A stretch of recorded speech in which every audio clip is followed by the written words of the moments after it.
Live on WNCW in Studio B. George Porter Jr. and the Runnin Pardners. Sounding great. Have you got another song for us? Yeah, what was the next song? Oh, okay. This is a song originally recorded, back in 1967 by some friends of mine called the Meters, and it was rearranged for a band called Porter Baptiste Stokes by the drummer, the late Mr. Russell Baptiste, and we've adopted it to a Runnin Pardners groove. So it's a little thing called Cissy Got the Blues.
Michael Lemler, y'all.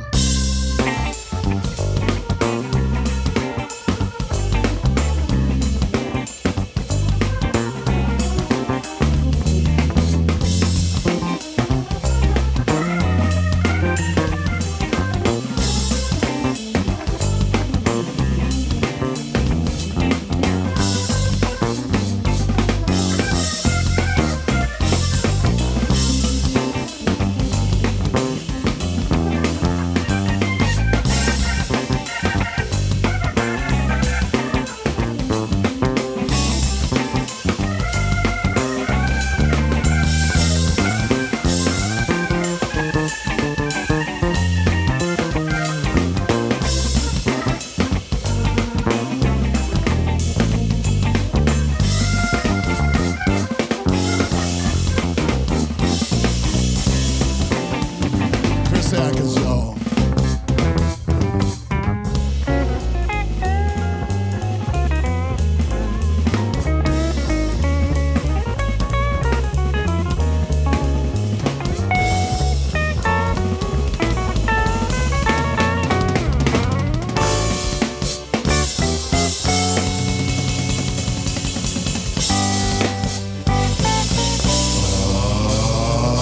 Yeah.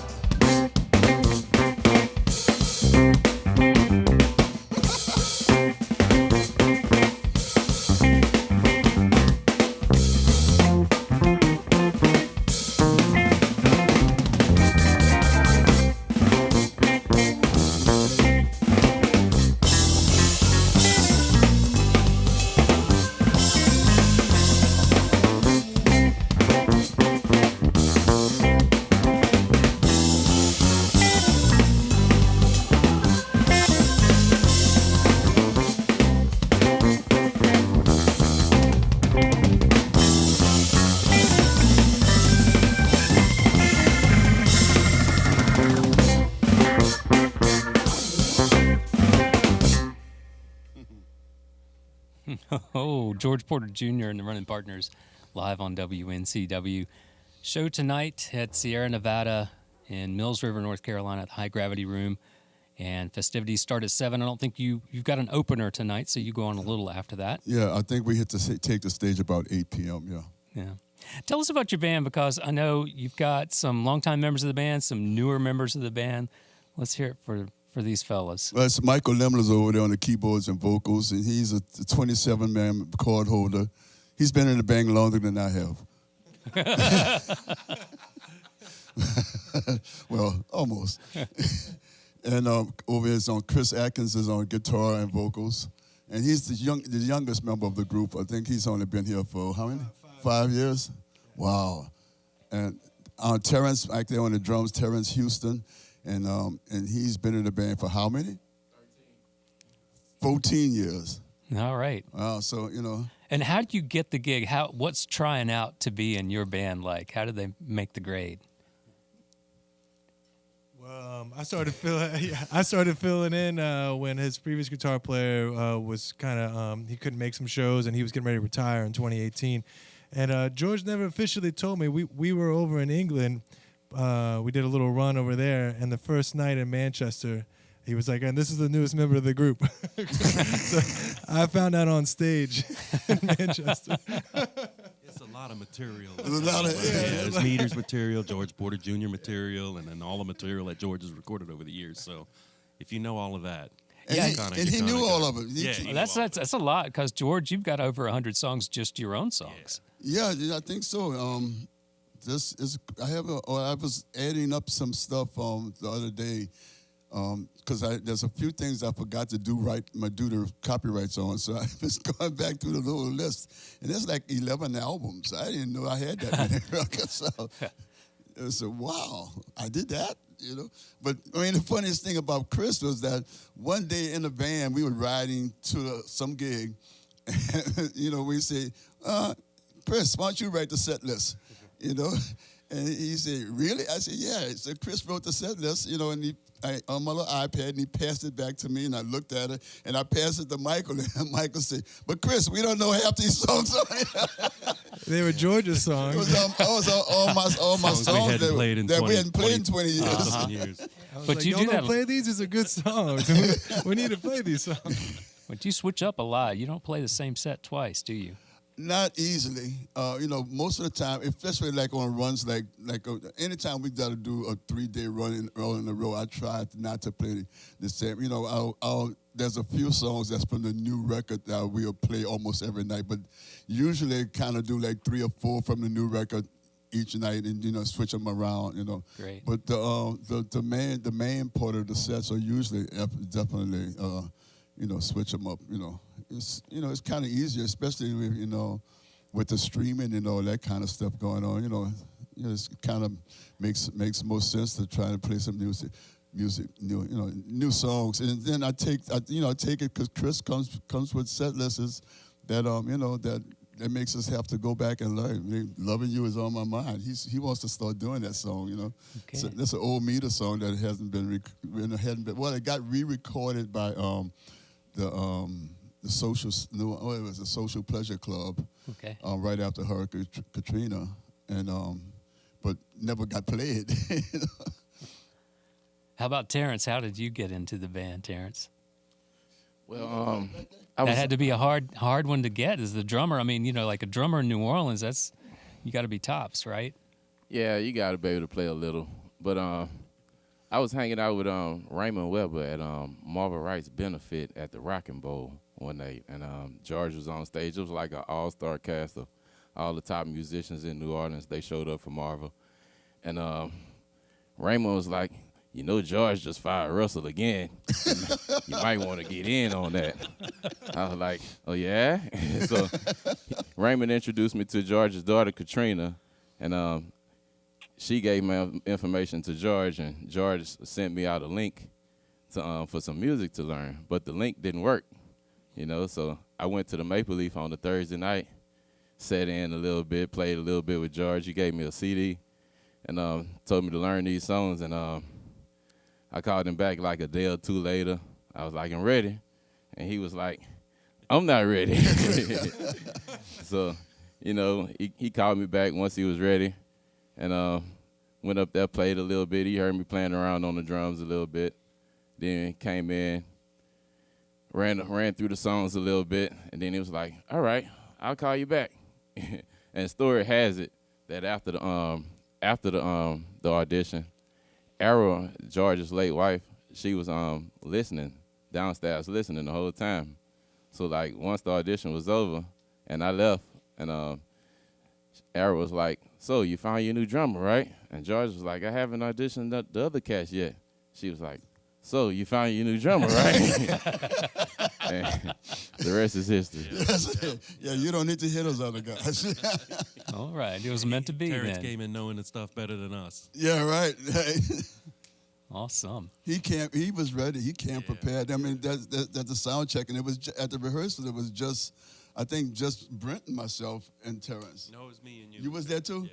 Yeah, and man, it was like he came in there like he had been playing the stuff, and it was just a few days, 'cause when he originally called me back and said he was ready, we hadn't been playing for a while. Right. We had been shut down because we just, I said, man, I'm gonna just take a hiatus for a little bit, and so we hadn't been playing, and so when Terrence came to the house, it was like, man, he's been in his band all for a while, yeah. Got big ears, Excellent. We're live with George Porter Jr. and the Runnin Pardners on WNCW. Got a show tonight in Mills River at Sierra Nevada. Looking forward to hearing another song from you before you get up the road.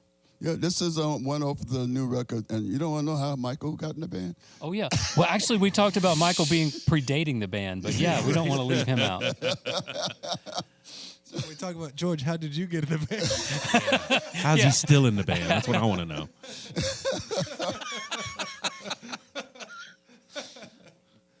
No, yeah.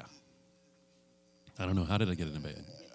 I'm the guy that replaced John the Grill, horn section. He had to replace the whole back horn in the day, section. he used to have a full horn section that George traveled with, which I loved. I used to go see him all the time, and then at the time he wanted to travel more, and a lot of the horn players couldn't travel because they had day gigs and whatnot going on. And So all their salaries got wrapped up into yours. yeah, pretty much. So I make all the money that those guys did. So anyway, John Grow, keyboardist from Papa Grows Funk, he was in the band at the time, and John's a good friend of mine. We kind of grew up together, and George was looking for maybe another keyboard player, and John suggested me. So me and John got together and worked on some of the tunes, and then we all kind of got together as a band and kind of tried it out, and George kind of liked what I offered, and I liked playing with the guys. Yeah, my wife hated it, because she was in love with the horn band. Yeah, me too. Me too. The horn band was her band. After we became a 5-piece 2-keyboard band, she stopped going out to see us play. Oh. Yeah, I was the bad guy. She came around, and I think that Michael was one of our biggest fans, especially when he took over the lead keyboard part after John Grove went off and started Papa Groves Funk. So I mean, the Runnin Pardners band has always been like, I don't know, like school. They come to school. You come to this band, you to go to school, and then go off and create your own band. Mark Mullins did his own band after playing in Runnin Pardners for almost 6 years, and John Grove did his own band after that. And Russell Baptiste, because he was in and out of the band so much, he started 3 bands. He had to come back to school. He had to come back to school and start his second and third bands, But Terrence Higgins too. Terrence Higgins, he was here. He was here for a while, So it was, this to me today. This band is the top of my of my list of musicians that I play with. This is my first call here, and it's a wonderful band. Our newest record, which is almost 3 years old now, "Crying for Hope," was done in 4 different studios because we was doing it during the beginning of COVID. And we Michael and I had been communicating back and forth about this program, Pro Tools, that had the cloud sessions available. And we both had upgraded our computers to do that, but never used it. And then, he said, "Well, this is a good time for us to try this out." And we started recording into the cloud, and then inviting Chris to the things. Terrence got to put on his parts after the whole session was laid out, so he got to play with the songs as they were wrote, so as they were written, and so he was able to just do all those other things that he liked doing rather than being a part of the bridge, which it may not be his favorite way to do a session, but it was what we did at the time, and we were always worried about it's going to sound like we was at 4 different places, but it didn't. It came off very good. I was real pleased with it.